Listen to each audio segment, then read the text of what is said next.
Guys, હું છું સંગીતાના બ્લોગમાં તમારા બધાનું સ્વાગત છે અમદાવાદથી. બસ અત્યારે બ્લોગ બનાવવાનું ચાલુ કરી દીધું છે. મારો બ્લોગ તમને ગમે તો લાઈક કરજો, સબસ્ક્રાઈબ કરજો, અને જે નવા જોડાયેલા હોય તો ભૂલથી સબસ્ક્રાઈબ કરજો જ. બસ અત્યારે હવે બેઠી છું, નવરી થઈ ગઈ છું, બધું કામ પતી ગયું છે. બહાર ઘંટી ચાલે છે, અહીં બહાર પંખો ચાલે છે, ના આ બાજુ પંખો ચાલે છે અને પાછળ ઘંટી ચાલે છે. બસ દરાય છે, દરાય પછી લોચોની રોટલી બનાવાય. હજુ તો છોકરાઓ આવ્યા નથી. બસ આવવાનો ટાઈમ થઈ ગયો છે, 12:30 વાગશે, 12:30 વાગે આવશે. બસ થોડું બોલવામાં થોડું ફટફટ બોલું ને એટલે થોડું બોલવામાં અક્કડ બક્કડ થઈ જાય છે, એટલે તમે સંભાળી લેજો. બસ છોકરાઓ આવેલ તારે આપણે મળીએ. ગાઈસ જોઈ શકો છો, સોનું પસારી આવી ગઈ છે. સોનું એમ કે હું રસોડામાં આવી છું, રસોડામાં આવીને એને કંઈ આલીશ તો એને એવું લાગ્યું તો એ ચલો આપણે એને લચ્છી આપી દઈએ. લચ્છી કાઢીને મૂકી એના માટે જો એ લચ્છી પીવો. બસ હવે એને અત્યારે પર લચ્છી આપી દઈએ, લચ્છી પી લે શેરીએ. સોનું લચ્છી પીવાની.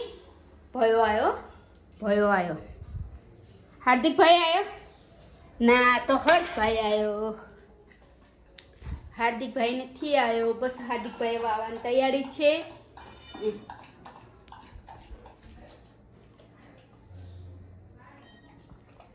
ખુશ થાય ભયાવન જોઈને એટલી ખુશ થાય ને. ક્યાં ગઈ? કોણ આવ્યું?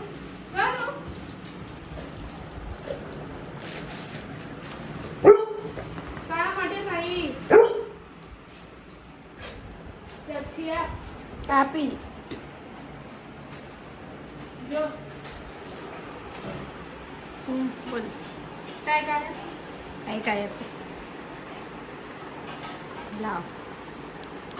સોનુ કઈ ભયો આવ્યો? કોણ આવ્યું? હવે કોણ આવ્યું? શુભમભાઈ આવ્યો.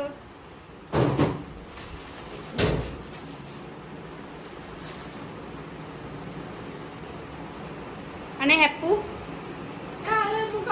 ને હંગાત કરીને આવતા હોય તો જો આવા લાડ કરે.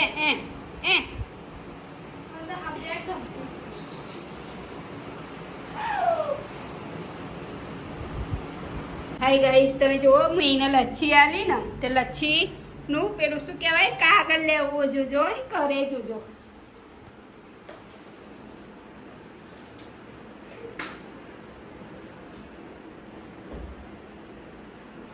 હાય ફુભાઈ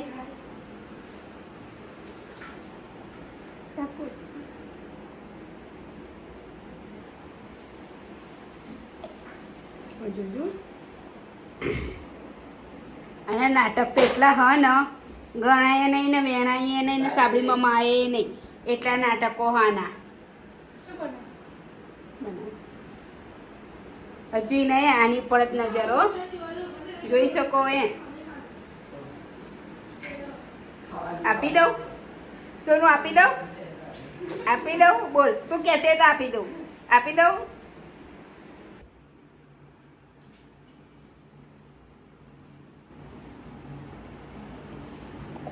ઉભી રે, ખોલેલ જાનું. ઉભી રે, શાંતિ રાખ. કે તને એકલીને ભૂખ લાગે તારે શું? તો જો આ લોકોને ભૂખ લાગે તો પડે ખાય. જો આ માંગતી નહીં.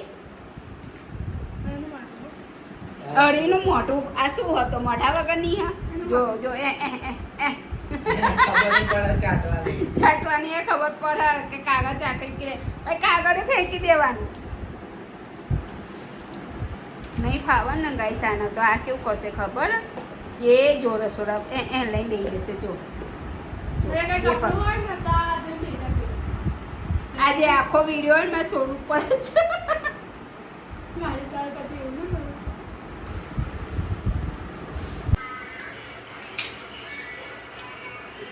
હાય ગાઈસ, હું અત્યારે કાચો પાપડ ખાવું કેમ કે મને કાચો પાપડ વધુ ભાવે છે. અને મેં કીધું છોકરાઓ આવે પછી નક્કી કરે કે જમવાનું શું બનાવી. તો અત્યારે જો છોકરાએ કીધું મમ્મી મેગી બનાવી તો મેગી બને છે. બસ એ લોકો બહાર નાસ્તો કરીને બહાર નાસ્તો એટલે સ્કૂલમાં મળે જ છે ખાવાનું જમવાનું, એટલે વાંધો નહીં આવતો. એટલે અહીંયા ખાલી એટલું કે મેગી બનાવ્યા લે તો પૌવા બનાવ્યા લે તો વઘારની ખીચડી કરી. આમ તો મુખ્ય હું રોટલી ને એવું તો બનાવી જ રાખું. આજે ડરવાનું હતું ને એટલે કોણ આવ્યું? વંશિકા.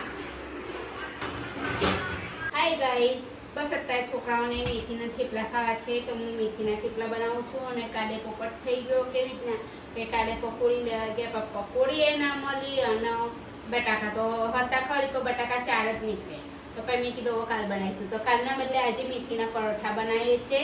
બસ અત્યારે મેથી ધોઈ લઈ લીધી છે, મરચું નાખી દીધું છે, હવે મીઠું નાખવાનું છે. અમારા છોકરાઓને કેવું કે પેલું લસણ આદુ મરચાંની વાટી નાખીએ પછી જે પેલું શું કહેવાય આપણો અજમો પછી તલ એવું નાખીને તે લોકોને એવું નહીં ભાવતું. એ લોકોને તો આવા સાદા જ ભાવ એટલે કે બનાવે તો કે સાદા જ બનાવે એટલે હું સાદા જ બનાવું. ખાલી મીઠું મરચું હળદર ને ધાણા જીરું મેથી બસ એટલું જ લઉં અને તેલ લઉં અને એનું મોયન કરીને લોટ બાંધી કાઢું. ગાઈસ તમે જોઈ શકો છો કે મેં લોટ બાંધી કાઢ્યો છે. અહીંયા પાછી ચા ગરમ કરું છું કેમ કે તમે જોઈ શકો છો કે અમારા સાહેબ આવી ગયા છે અને સોનું ભસીને બેસી ગઈ લાડ ના કરે ને તે. હાય ગાઈસ, બસ અત્યારે અમે જમી લીધું છે. અમે બનાવ્યું હતું મેથીના થેપલા અને બહારથી ભાજી મંગાવી લીધી છે અને ખાઈ લીધું છે. બસ અત્યારે ખાઈ અમારો બ્લોગ સમાપ્ત કરું છું. મારો બ્લોગ તમને ગમે તો સબસ્ક્રાઈબ લાઈક કરતા રહેજો. ટાટા બાય બાય, જય શ્રી કૃષ્ણ.